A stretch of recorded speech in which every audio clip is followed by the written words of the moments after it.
우리 인사하도록 하겠습니다. 주님으로 사랑하고 축복합니다. 네, 주님으로 사랑하고 축복합니다. 네, 또 휴가 중에 있는 우리 성도님 가정들도 같은 은혜가 임하기를 축복합니다. 오늘 말씀은 성령의 사역 세 번째 시간입니다. 성령께서 어떠한 일을 하시는지를 우리가 하나하나 보고 있는데, 오늘은 우리 설교 제목이 뭡니까? 성령의 사역 세 번째, 변화라는 단어를 쓰고 있습니다. 여러분, 이게 변화라는 것은 이제 그러니까 신학적인 용어는 또 성화라는 단어를 쓰거든요. 성화라는 해서. 근데 성경에 오늘 이제 변화라는 단어가 총 5군데 이렇게 기록이 되어 있습니다. 5군데 기록이 되어 있는데, 실제로 이 변화라는 사전적 의미는 외부의 영향을 받거나 아니면 힘을 받아서 사물의 성질이나 모양 또 형태가 바뀌어지는 것을 말합니다. 물론 이제 저와 여러분도 이게 사물뿐만 아니라 사람도 변화되죠? 맞습니까? 사람은 변하지 않아요? 저와 여러분도 외부의 어떤 환경이나 상황에 따라서 변화를 받게 돼요, 안 돼요? 되죠. 세월이 흐르면 어떤 게 변화됩니까? 외모도 점점점 변화가 되죠, 그죠? 변화가 됩니다. 또 변해야만 하는 상황이 주어졌을 때 변화하게 되죠. 또 이건 내가 변해야지 이 상황이 넘어갈 수 있구나 라는 그런 상황이 처했을 때 또 변화가 일어납니다. 주로 이제 오랜만에 만나는 친구들 사이에서 변한 친구들이 이렇게 외모나 아니면 성격이 많이 변한 친구들을 보게 됩니다. 그죠? 오랜만에 딱 친구들 모임에 갔을 때, 야, 너 많이 변했다 하면서, 뭐, 외모라든지, 야, 옛날에 그 혈기는 다 어디 갔냐? 변했네? 뭐, 이런 얘기도 듣게 되죠. 그죠? 특히 이제 젊은 사람들은 결혼을 하거나, 이제 연애를, 하면 또 어떻게 됩니까? 사람이 안 변해요? 여러분, 연애를 안 해보셨어요? 사람을 좋아하는 사람을 만나게 되면 또 그 사람에 맞춰서 어떻게 됩니까? 또 내가 좀 변해야 되겠다라는 그런 모습과 또 실제로 변화하는 모습도 있죠. 하지만 이제 교회에 다니는 사람들이 가장 많이 듣는 말도 있습니다. 자, 어떤 말을 가장 많이 듣습니까? 여러분은 교회를 다니면서 어떤 말을 많이 들었어요? 교회 다니더니 너 많이 변했다. 아니면 교회 다니는데 변하지 않았네? 이런 말도 들을 수 있죠. 네? 자, 근데 여러분은 교회 다니기 전 아니면 교회를 다니고 나서 변한 것이 있습니까? 여러분이 생각하기에, 나를 생각하기에 교회를 다니기 전과 교회를 다니면서 변한 것이 있어요, 없어요? 있어요. 예. 뭐 얼굴이 환하게 변하거나 아니면 그렇게 뭐 이런 표정이나 이런 것들이 변한 것이 있을 수도 있고, 아니면 또 변한 척 하고 있을 수도 있겠죠. 그죠? 예. 자, 근데 오늘 우리가 보는 우리 개역 개정 한글 성경에는 변화라는 단어가 5번이 언급이 되어 있는데, 첫 번째로 언급되어 있는 곳이 어디냐면, 예수님께서 베드로와 야고보와 요한을 데리고 산에 올라가서 기도하게 됩니다. 기도하게 될 때 예수님의 용모가 어떻게 되죠?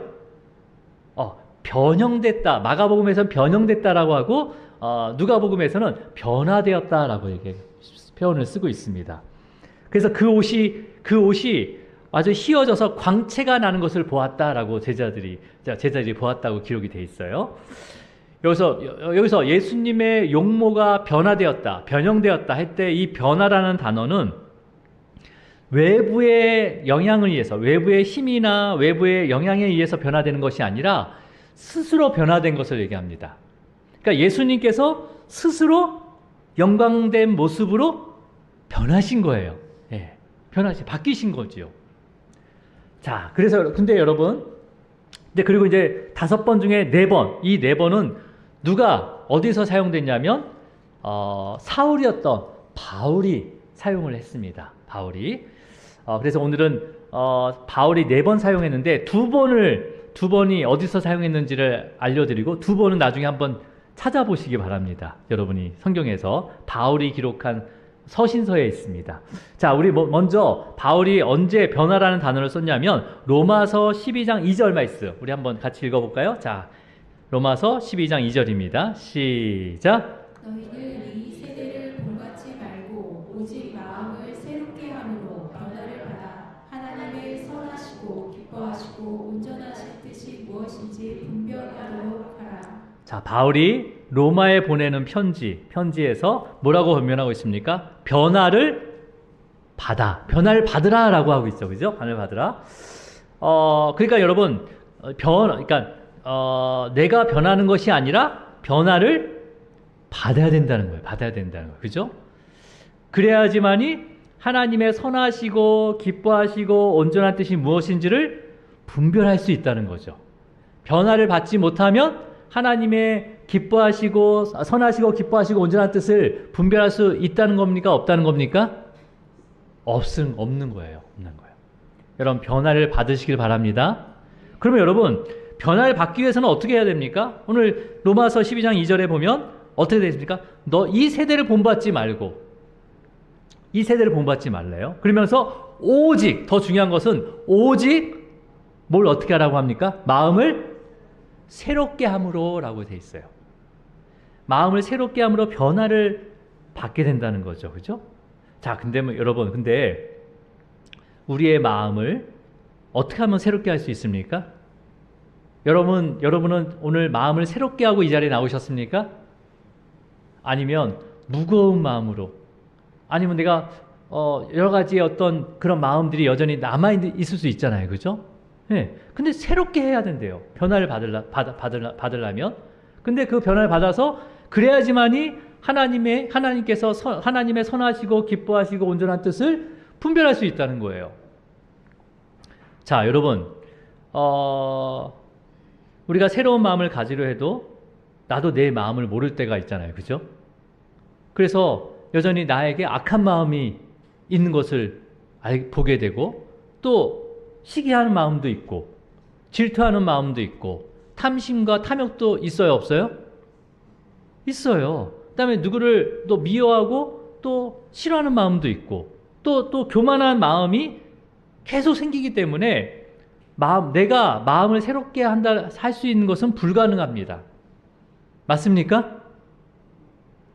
하지만 어떻게 하면 마음을 새롭게 할 수 있습니까? 내 안에서는 스스로 내 마음을 새롭게 할 수 없지만은 새로운 마음을 계속 받으면 되는 거예요. 마치 아주 새카만 웅덩이를 맑게 하려면 새로운 물을 계속 주입해서 흘러 보내는 것처럼 새로운 마음이 계속 우리에게 부어져야 됩니다. 그 마음을 누가 주시는 거예요? 옆에 사람이 주는 것도 아니고 목사님이 주는 것도 아니고 성령님이 주시는 거예요. 성령님이. 자, 그렇다면 여러분, 오늘 우리가 함께 살펴볼 이 사도행전 9장 말씀에는요, 누가 나오냐면 사울이 나옵니다. 사울. 이거는 이제 이스라엘의 첫 번째 왕 사울이 아니라 여기 이제 신약에 사울이라는 인물이 한 명이 등장하게 되는데, 우리가 지난주에 스데반을 돌로 치는 거에 모든 책임을 가지고 있었던 바로 그 사람이 바로 사울이죠. 사울. 이 사울은 예수님을 믿지 않는 것뿐만 아니라 예수님을 믿고 따르는 그리스도인들과 교회를 핍박하고 박해했던 자였어요. 그죠? 근데 이 사울이 어떻게 변화되었는지를 어떻게 변화되어서 이제는 이방인과 임금들과 이스라엘 자손들에게 예수님의 이름을 전하는 사도로 변화를 받습니다.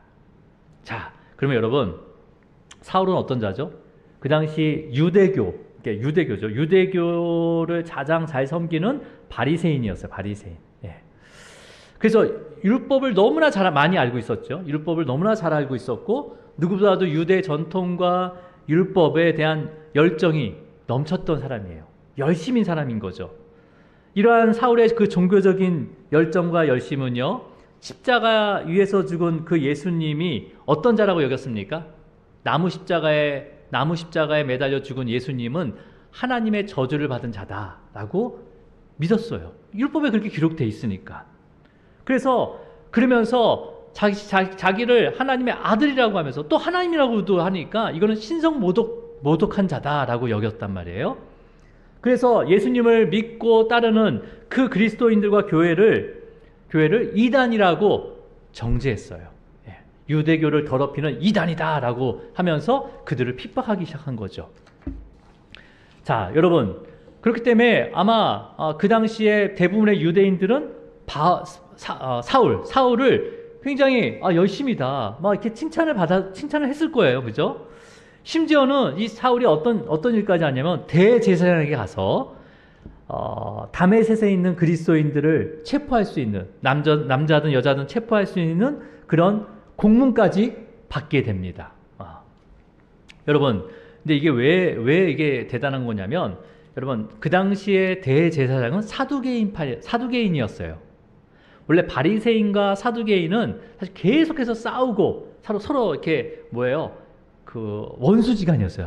앙숙지간이었어요. 그런데 바리새인이었던 사울이 그 당시 사두개파인 대제사장에 가서 다메섹에 있는 그리스도인들을 체포할 수 있는 공문까지 받았다는 것은 뭐예요? 자기 자존심을 내려놓을 정도로 그리스도인들을 굉장히 증오했다는 거죠. 미워했다는 거죠. 이런 잘못된 그런 신념이 얼마나 그런 신념이 자기 안에 사울 안에 가득했는지를 알 수가 있는 거죠. 자, 그래서 사울은 이 체포 공문을 가지고 예수님을 믿는 사람을 잡아가두기 위해서 다메섹으로 향하게 되는데, 정말 놀라운 일을 만나게 되는데, 자, 어떤 놀라운 일을 만나게 되는지 우리 사도행전 9장 3절로 가겠습니다. 3절. 자, 함께 있습니다. 시작. 사울이 길을 가다가 다메섹에 가까이 이르더니 호련히 하늘로부터 빛이 그를 둘러 비추는지라.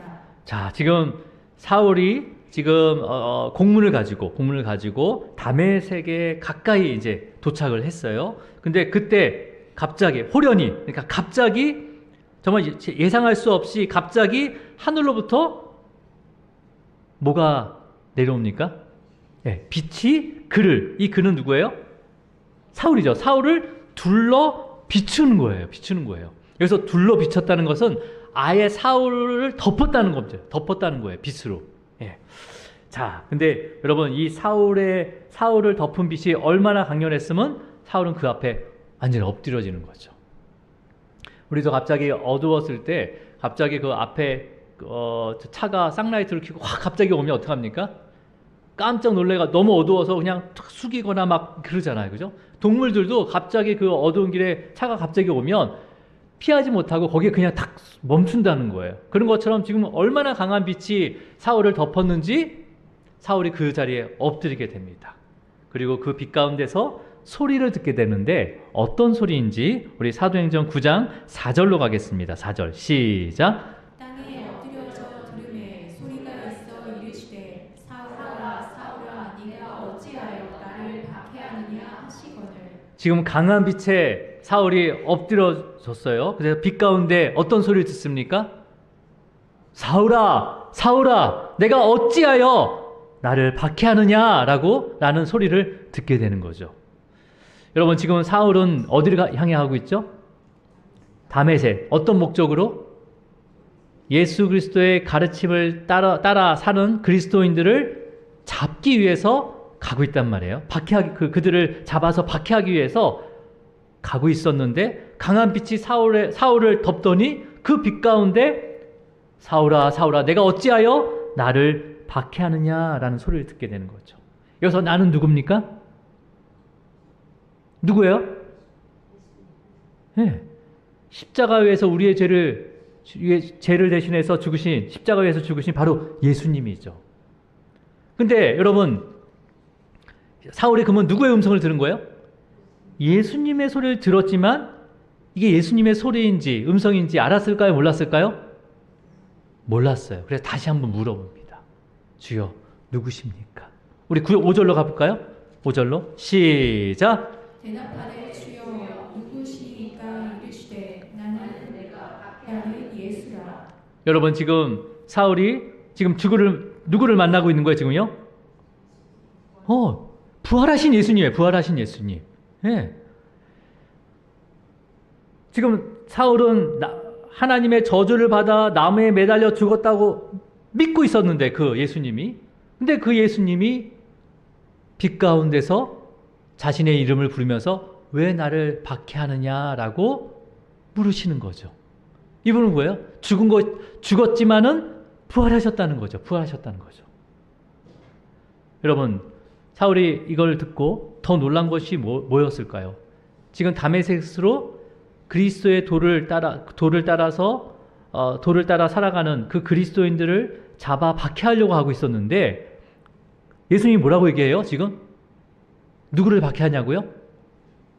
나를 박해하냐라고 물어보고 얘기하고 있는 거죠. 나를. 예. 예수를 믿는 자들을 박해하는 것이 바로 곧 누구를 박해하는 거라는 거예요? 예수님을 박해하는 것이다 라고 얘기하는 거죠. 여러분, 우리가 교회 안에서도 아니면 또 교회 밖에서도 누구를 미워하거나 싫어하는 자가 있다면 이거는 단순히 그 사람을, 그 대상을 미워하고 싫어하는 것이 아니라 누구를 미워하는 거랑 같은 거예요? 예수님을 미워하거나 또 싫어하는 거라고 볼 수가 있는 거죠. 여러분, 갑자기 호련히 진리의 빛이신 그 성령님께서, 예수님께서 바울을 만나러 오셨단 말이에요. 이런 것처럼 여러분, 우리가 알 수는 없지만, 우리가 그 시기와 때는 모르지만 어떤 사람이든 그렇게 성령님께서 만나 주신다는 거예요. 만나 주신다는 거예요. 여러분, 사울은 살면서 예수님을 만난 적이 없어요. 직접 만난 적이 없지만 호련히 그 하늘로부터 사울을 둘러 덮었다는 것은 단순히 어떤 그런 조명이 아닌, 빛이 아닌, 세상의 빛이 아니라 바로 진리시고 빛이시고 생명이신, 바로 부활하신 예수님의 영이신 성령님이십니다. 그래서 예수님은, 그 성령님께서는 이 엎드려 있는 사울에게, 야, 다메섹 시내로 들어가서 앞으로 너가 행할 것을 알려줄 자가 있다. 그래서 일어나서 그 도시로 들어가라 라고 말씀하십니다. 자, 우리 8절로 한번 가볼까요? 자, 8절입니다. 시작. 사울이 땅에서 일어나 눈을 떴으나 아무것도 보이지 못하고 사람의 손에 끌려 다메섹으로 들어가서. 자, 지금 사울이 예수님의 음성, 바로 그 예수님의 영, 바로 성령님의 그 음성을 듣고 땅에서 일어나 눈을 떴어요. 근데 어떻게 됐습니까? 눈을 떴어요. 보여요, 안 보여요? 예. 지금 아무것도 볼 수가 없대요. 아무것도 보지 못하고. 물론 강한 빛 가운데 막 이렇게 강한 빛을 내가 눈 감고 계속 있다가 갑자기 뜨면 아무것도 안 보일 수도 있죠. 예. 이런 안 보임이 아니라 완전히 어두워졌다는 거예요, 눈이. 맹인이 됐다는 거죠, 맹인이. 여러분, 그 당시에 멀쩡한 사람이 갑자기 몸이 안 좋거나 아니면 큰 병에 걸리거나 갑자기 불구가 되는 것은 어떻게 여겼냐면 하나님의 저주를 받았다고 여겼어요. 그렇기 때문에 여러분, 사울은 지금 뭐예요? 사울은 앞을 볼 수 없는 맹인이 되었지만 주변의 사람들, 그러니까 되어서 예수님의 말씀을 듣고 이제는 다메섹 시내로 가서 자신이 앞으로 행할 일들을 일러줄 사람을 기다리면서 기도하지만 주변의 사람들은 이 사울을 어떻게 여겼겠습니까? 하나님의 저주를 받은 자라고 여겼을 거예요. 자, 근데 이때 예수님, 그 성령님께서는 어디나 편지하시는 성령님께서는 다메섹에 있는 같은 시간에 다메섹에 있는 아나니아라는 제자에게 찾아가십니다. 찾아가서 집과 거리로 가서 사울을 만나서 안수하고 다시 보게 하라라고 말씀하세요. 그러니까 이 아나니아가 뭐라고 얘기합니까? 자, 우리 13절로 한번 쭉 가볼까요? 13절 시작. 아나니아가 대답하되 주여, 이 사람에 대하여 내가 여러 사람에게 듣사온즉 그가 예루살렘에서 주의 성도에게 적지 않은 해를 끼쳤다 하더니. 자, 사울이 얼마나 그리스도인들을 핍박하고 박해했으면 이 다메섹에 있던 이 아나니아 뿐만 아니라 모든 사람들이 사울에 대해 이미 알고 있었다는 거죠. 자, 그러면 사울을 만나게 되면 어떻게 된다는 거예요? 적지 않은 해. 그러니까 무조건 해를 입는다는 거예요. 네. 어떤 해를 받을지 모른다는 거죠. 네. 자, 그런데 지금 뭐예요? 주께서 그 성령께서 뭐라고 말씀하시는지 우리 15절로 가겠습니다. 15절 시작. 주께서 이르시되 가라, 이 사람은 내 이름을 이방인과 임금들과 이스라엘 자손들에게 전하기 위하여 택한 나의 그릇이라. 지금 예수님께서는 아나니아에게 지금 사울을 만날 수 없습니다 라는 마음을 가진 아나니아에게 뭐라고 얘기하는 거예요? 예수님을 믿는 자들과 교회를 핍박하고 해를 끼치는 이 사울을 어떻게 하시겠다는 거예요? 내 이름을, 여기서 내 이름은 누구 이름이죠? 예수의 이름을 이방인과 임금들과 또 이스라엘 자손들에게 전하기 위하여 택한 나의 그릇이다 라고 전하고 있습니다. 네. 여러분, 저와 여러분도 하나님께서 우리를 택하시고 택한 그릇입니다. 저와 여러분도 하나님의 택한 그릇임인 줄 믿으시길 축복합니다. 자, 그렇다면 여러분, 여기서 택한 그릇은 어떤 거예요? 많은 그릇 중에서 딱 그 그릇을, 사울이란 그릇을 딱 택했다는 건가요? 여러분, 그 당시에 그릇을 살 때는 지금처럼 이제 뭐 그릇 가게가 있어가지고 뭐 다양하게 만들어진 그릇 중에서 하나를 골라서 구입하는 것이 아니었어요. 예. 그릇이 필요하면 누구한테 찾아가면 그 당시에 그릇을 만드는 토기장이에게 찾아갑니다. 토기장에 찾아가서 내가 어떤 그릇이 필요하고 어떻게 사용할 것인지를 아주 자세하게 설명을 해요. 그리고 주문을 합니다. 그러면 토기장이가 어떻게 합니까? 빚기 시작하는 거예요. 그 주인이 얘기한, 그 주문자가 얘기한 그대로 그에 맞게 빚어요. 네. 빚다가 혹시라도 또 뭐예요? 이게 제대로 된 것인가를 확인하겠죠. 그죠? 그리고 또 주인이 와서 딱 봤을 때 이런 스타일이 아닌데 하면서 얘기하면 다시 또 그를 다시 빚으면서 주인이 원하는 토기로 만드는 거죠. 그릇으로 만드는 거죠. 그러면서 마지막에는 주문한 그 그릇 주인에게 그대로 전달하게 됩니다. 그렇기 때문에 여러분, 사울을 택한 나의 그릇이라고 얘기한 것은 어떤 의미예요? 예수님의 이름을 이방인과 임금들과 이스라엘 자손들에게 전하도록 사울을 어떻게 하시겠다는 거예요? 빚어가면서 변화시키겠다는 말씀이에요. 여러분, 그러면 사울을 누가 변화시키는 거예요? 사울 자신이 아니라, 사울 스스로 변화되는 것이 아니라 예수님의 영이신 성령께서 변화시켜 주시겠다라는 거죠. 여러분, 우리는 우리 스스로 변화될 수가 없습니다. 성령님께서 우리를 변화시켜 주시는 거예요. 자, 그러면 이제 아나니아가 사울이 머물고 있는 집과 거리의 유다라는 사람의 집에 찾아가게 됩니다. 자, 우리 17절로 한번 가볼까요? 17절 시작. 아나니아가 떠나 그 집에 들어가서 그에게 안수하여 이르되 형제 사울아, 주고 네가 오는 길에서 나타나셨던 예수께서 나를 보내어 너로 다시 보게 하시고 성령으로 충만하게 하신다 하니. 자, 보세요. 지금 아나니아가 사울에게 찾아와서 안수하면서 누가 보내신 거라고 합니까? 너에게 나타난 그 예수님이 나를 보내셨다. 빛으로 임재하신 그 성령님께서 나를 보내셨다라는 말과 똑같습니다. 자, 그러면서 다시 보게 될 것이고 너희는, 그리고 또 어떻게 할 거라고 얘기하고 있습니까? 성령으로 충만하게 하신다라고 했어요. 예.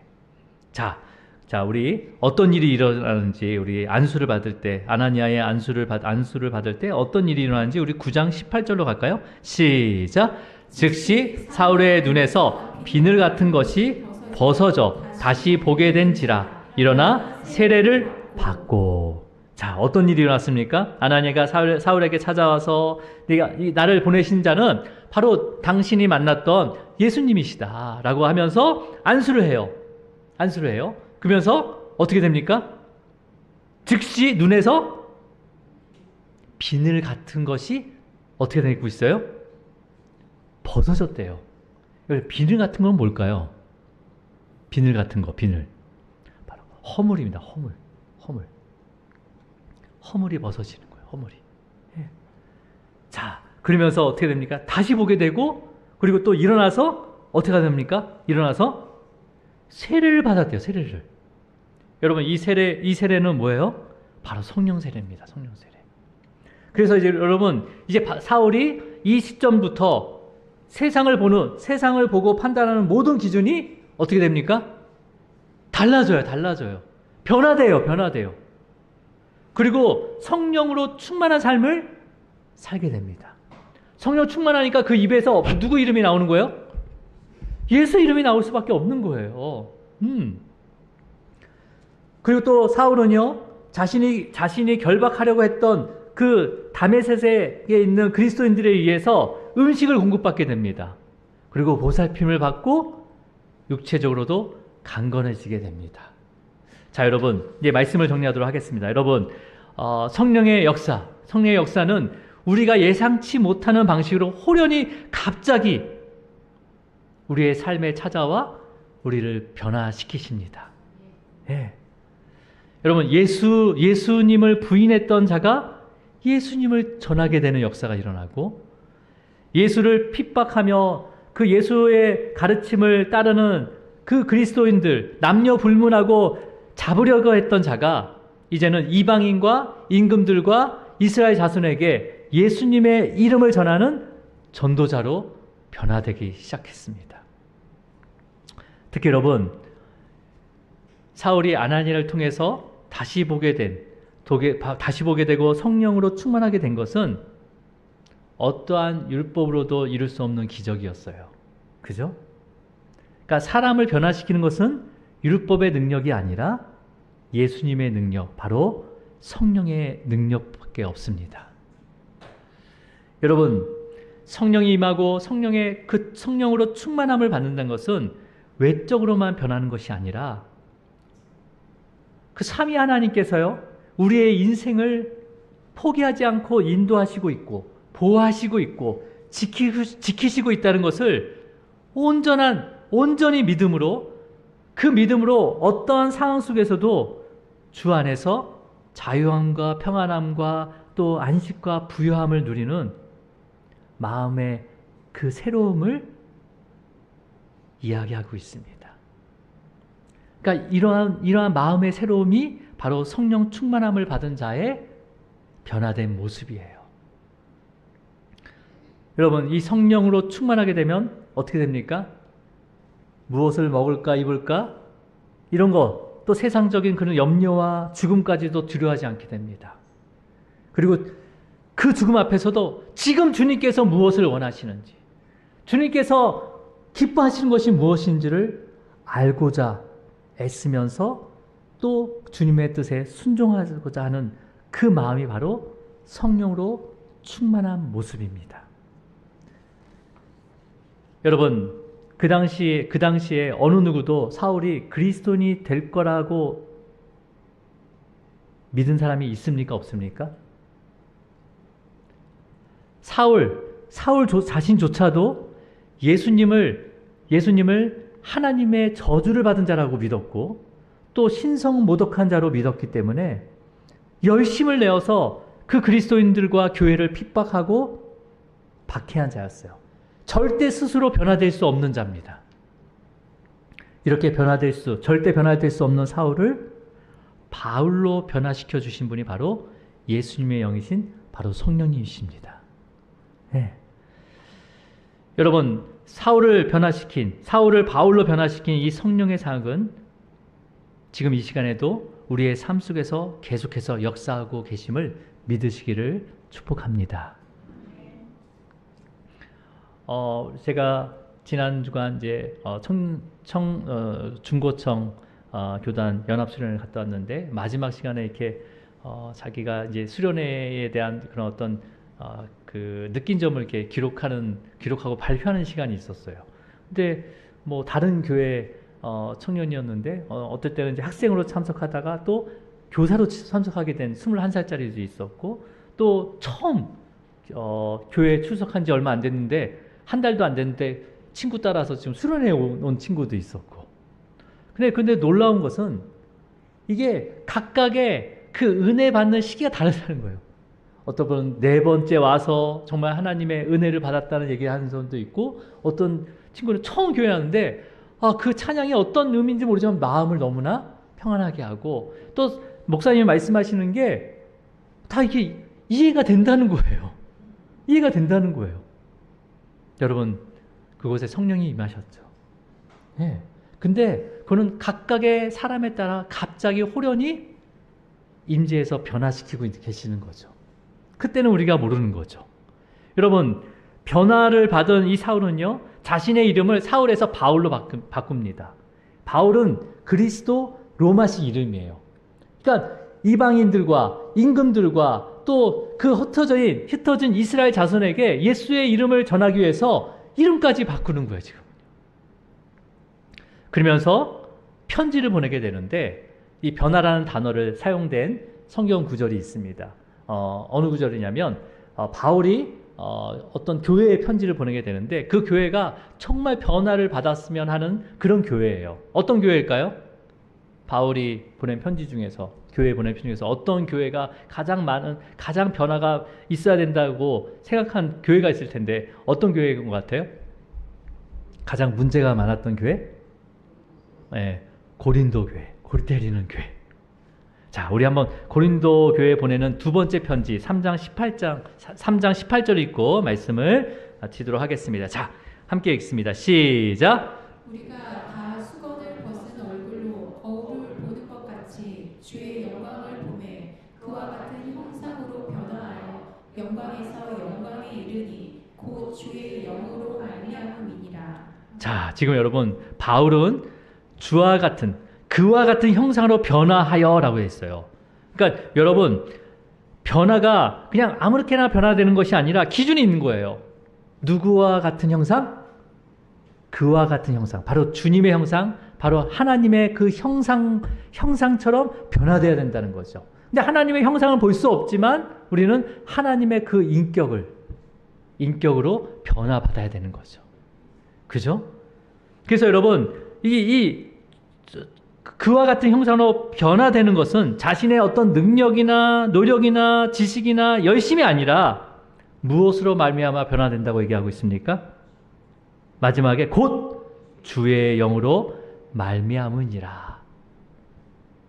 우리가 주님의 그 형상, 주님의 그 인격으로 변화하는 것은 바로 주의 영, 바로 성령으로 말미암아 변화를 받습니다. 여러분,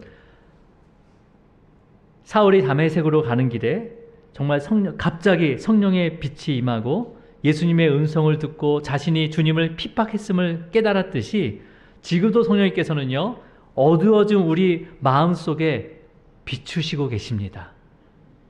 그러면서 순간순간 우리에게 말씀하시면서 우리의 죄를 깨닫게 하시고 변화시켜 주십니다. 또 사울이 이전까지 율법의 그 의와 자기의 의를 쫓아서 예수 그리스도를 믿고 따르는 자들을 박해하던 삶에서 이제는 사울을 어떻게 변화시켰습니까? 성령님께서 예수 이름을 전하는 삶으로 완전히 변화시키고 있는 거죠.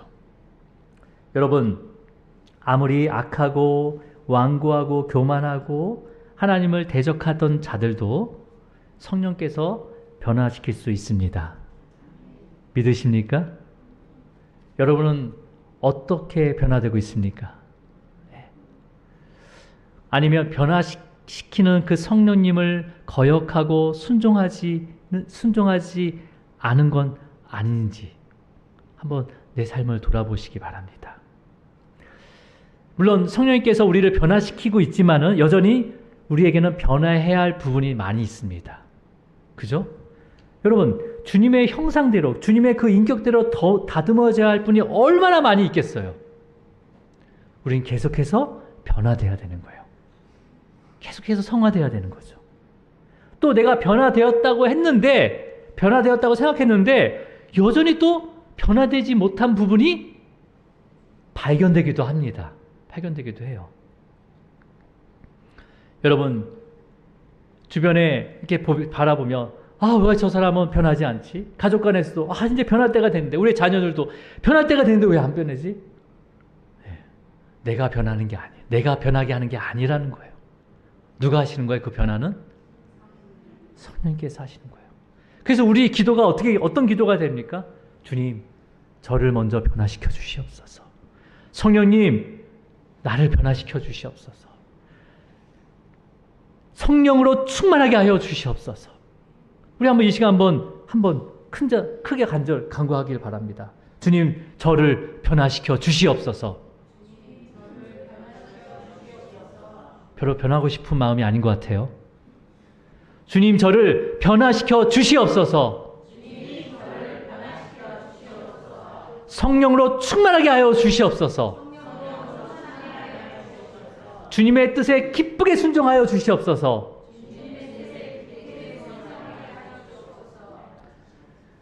나의 마음을 주님의 마음으로 새롭게 하여 주시옵소서. 성령께서 변화시킬 줄 믿습니다. 예. 우리가 성령의 음성에 귀 기울이고 성령님께 우리의 더러운 마음을 내어드리길 축복합니다.